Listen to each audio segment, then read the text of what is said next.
Watch your step, Jimmy. All the way down. That's it. That's it. McGill and McGill. The brothers McGill. Yeah. I'm a lawyer. Yeah. And you're a lawyer. Yeah. At the beginning of the episode, Jimmy and Chuck are as close as we've ever seen them. The most brotherly. Jimmy, I put a trash can by the bed, just in case. Well, you think of everything. Well, Very smart, Chuck. Seeing Chuck caring for Jimmy, it just reminds us that Jimmy actually did lose something huge in his life. I think Chuck was not being honest when he said, "You never meant that much to me." But from Jimmy's point of view, it felt like he meant it.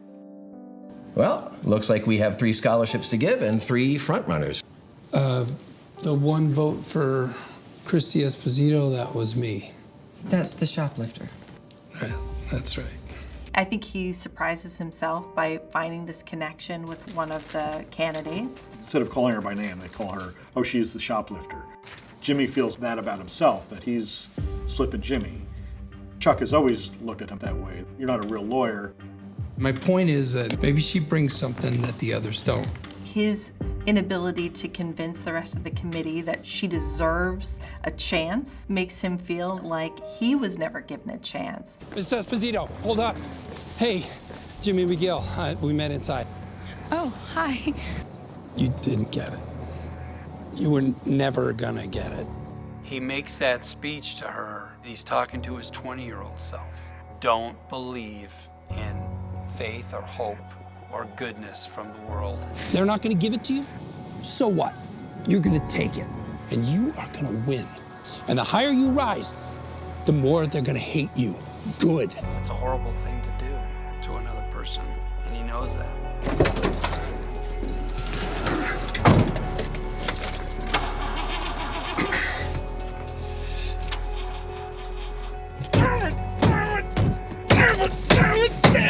That's what makes him cry, is that he died in that moment. Anything that was left of him hoping died.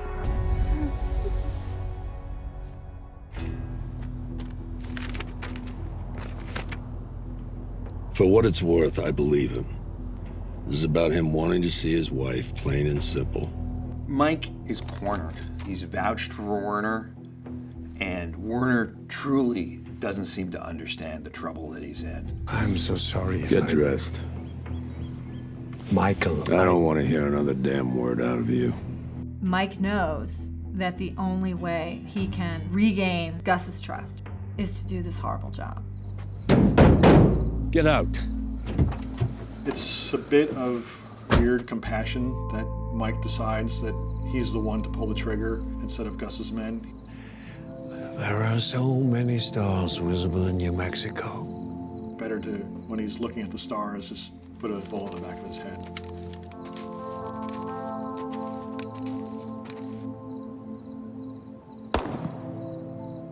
It is a horrible scene. In some ways, it's a mercy killing, but it is a killing.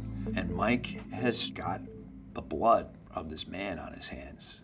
My brother Chuck, he loved me as a brother. He did not love me as a lawyer. Big reason I became a lawyer was Chuck. He was the most brilliant man I ever knew. To me, that's full-on Saul. I'm going to use every tactic to win. I'll never be as smart. I'll never be as respected. I'll never be as good as Chuck. He fools the board, and he doesn't really realize it, but he fools Kim. I never had a chance to write him a letter. Ken has been waiting for Jimmy to say a lot of the things that he says since Chuck passed away. They have to reinstate you, right? Yeah, did you see those suckers? That one was crying. And then she finds out that it was all an act. It's devastating to Kim because she really believed what he was saying. Oh, and I'm not going to be practicing under the name McGill, so. Shouldn't be a problem. Just down the hall, we have all the floors. Great. Wait, Jimmy, what? It's all good, man. It's a moment we've been waiting for 4 seasons. It is the emergence of Saul Goodman. We didn't even see it happen. Saul Goodman.